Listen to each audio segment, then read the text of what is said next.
Hi, my name is Phil. I like to talk about politics. And shall we take our attention away from the Conservative leadership just momentarily and have a little look at what's going on in Labour? So the Labour Party, of course, has been sat on the Brexit fence for so long, it has now got splinters in its arse, but there has been a definite build-up to getting off it, and to do so before summer. Now, before I go over that, let's recap what some of the reasons have been for Labour's current Brexit non-position. I could essentially split this into two types, the divisions within the party and the divisions within the country. So with regards to the party divisions, we have a situation where the vast majority of the Parliamentary Labour Party, the vast majority of the membership, including the Momentum group that swooped in when Corbyn became leader, and the vast majority of the unions are all very firm on Remain. However, for his own reasons that I've already discussed in the past as being mistaken, Corbyn is a leaver. I suppose I shouldn't label him as a Brexiteer as such, because he insists that he campaigned for Remain, although I would query that, and he also says that he voted Remain. So he's not actively campaigning for leave, so not really a Brexiteer. But the point is that he wants us to leave the EU, and he has supporters in the party who are of a like mind, and of course he's put those into senior positions. But it is against the majority view. As such, the language used in campaigns and manifestos has been ambiguous. So they have said in their last manifesto that they respect the result of the referendum. Now that is intended to satisfy leavers who think that means the party is committed to Brexit, even though that's not what it means at all.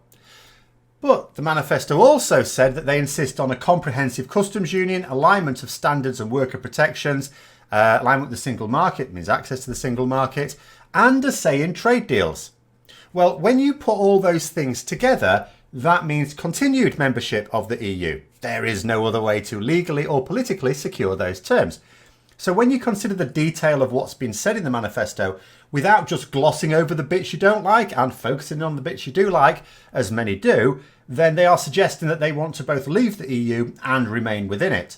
And the problem is that the people who don't take it all at face value see the ambiguity, realise that they can't trust the party to deliver whatever it is they want to deliver without being clearer on the subject, and of course vote elsewhere. That was really clear in the local elections, the European elections, and even the recent by-election, which Labour thankfully won, but only because the Conservatives and the Brexit Party split the vote between each other.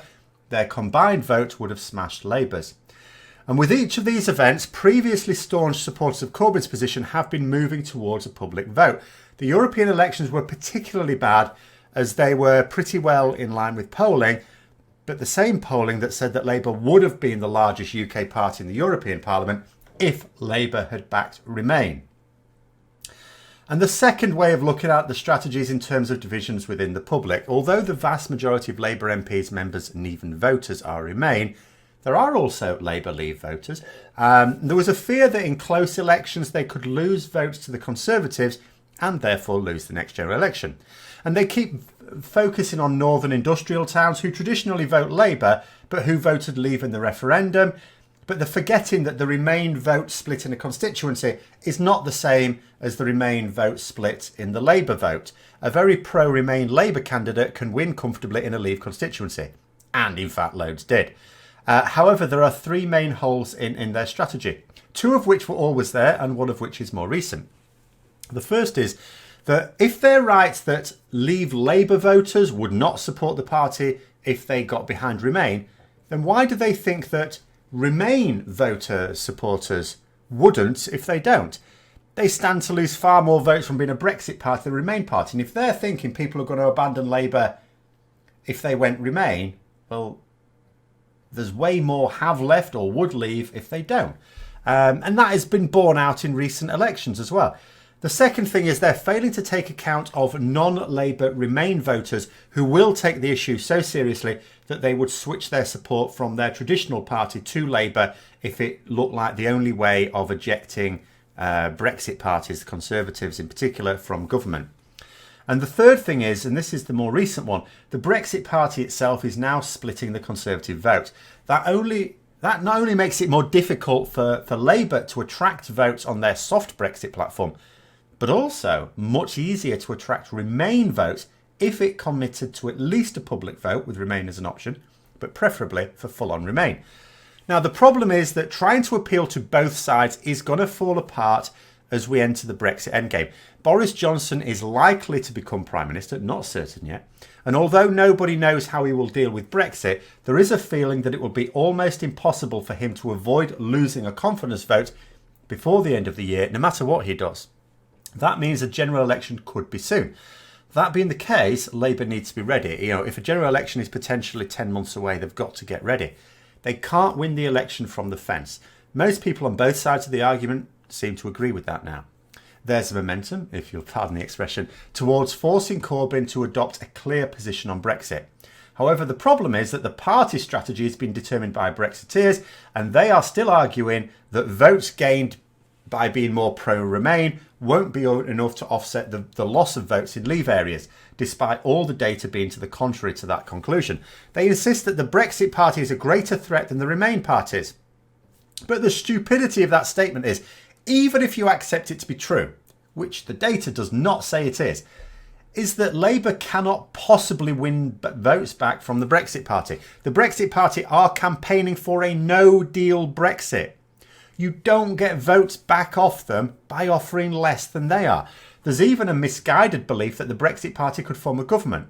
Now, in that scenario, Labour can't even play on the idea of being a more realistic Brexit party for delivering our exit from the EU. They can't say, oh, well, yeah, but Brexit party can't ever enact any policies because they'll never become a government. If people believe that they can, then that argument isn't going to wash. Labour cannot get those votes back. The only votes it can get now are Remain votes. Simple as that. So people were yesterday commenting that the lunatics were in charge of the asylum within the Conservative Party. Well, it's not sounding very much different with the Labour strategists, is it really? But the pressure has been built up, and it'll come as no surprise that that pressure is for Labour to become unequivocally a Remain party. Not just a party committed to a public vote with Remain as an option, though that would be good enough for me for the time being, but a committed party of Remain. This is why 26 Labour MPs were moved to write a letter to Jeremy Corbyn yesterday, urging him not to do this. Ordinarily, such a letter would be needless, as they know he doesn't want to and he's resisting it very strongly. The letter has been written because there's a belief that Labour might finally adopt a strong Remain position and that they could do it as early as next week. It would certainly make sense to do so before the next Prime Minister is confirmed. Senior Labour leaders are meeting with unions next week to discuss the position on Monday. Len McCluskey of the largest trades union, Unite, will back Leave. However, all the others are committed to remaining. So committed that these unions wrote a joint letter with the CBI warning of the Brexit dangers to British jobs and industries. Unheard of cooperation between groups representing both workers and employers in the face of a destructive force that does neither of them any good. And there's something else to add into the equation here as well. Corbyn's main strategy was for the Conservatives to deliver Brexit, for it to all go to hell, and then he would swoop in after the UK's exited so he gets what he wants. And the Tories have destroyed themselves, so another little bonus there, to be swept to power unchallenged. But the strategy now cannot work. Labour are completely trapped if there's a general election before we leave the EU. If the Conservatives are still able to form a government, then it's 5 more years of the most devastatingly cruel domestic policies to come, and Labour's crown jewel, the NHS, could realistically exist in name only within that time frame. In fact, if we end up with a Conservative Brexit Party coalition, it is certain that we'll have the most devastating Brexit imaginable. But then on the other flip side, if we imagine that Labour wins that general election, then the responsibility and the blame for Brexit immediately falls on them. In addition, the breakup of the UK itself is threatened. This is something that would generally favour the Conservatives in future elections. The Unionist Party, they may be in name, but the Union is a thing that hurts their power in Parliament. Tories generally don't do well in Scotland and get no joy at all in Northern Ireland. That dilutes the proportion of seats in Westminster they have because they get all their seats pretty much in England and generally the most populous parts of the south of England as well. And that's where most of their seats are won. Removing Scotland and Northern Ireland and maybe even Wales could almost certainly keep them in power indefinitely, unless, of course, they destroy themselves in the interim. And what is good news for the Conservatives is very bad news for Labour. But the major fear is Labour forming a government with Brexit still going on. The same process that Corbyn was hoping would destroy the Tories would now destroy Labour. This is why there is so much pressure to become a Remain party. Not only does it massively increase the chances of removing the Tories from power, but it means that Labour can actually resolve Brexit in a way that doesn't destroy the party. Of course, Corbyn himself is still resisting.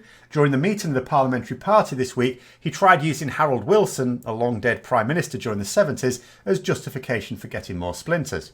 With him, it's always about, oh, it's not quite time to do this, not quite time, not just yet.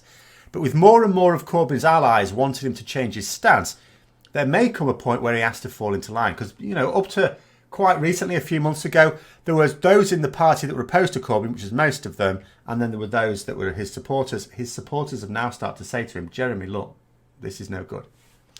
And although I'm confident that it will come, this change in position, I don't think it'll come next week, but some MPs think it could be, hence the letter they wrote.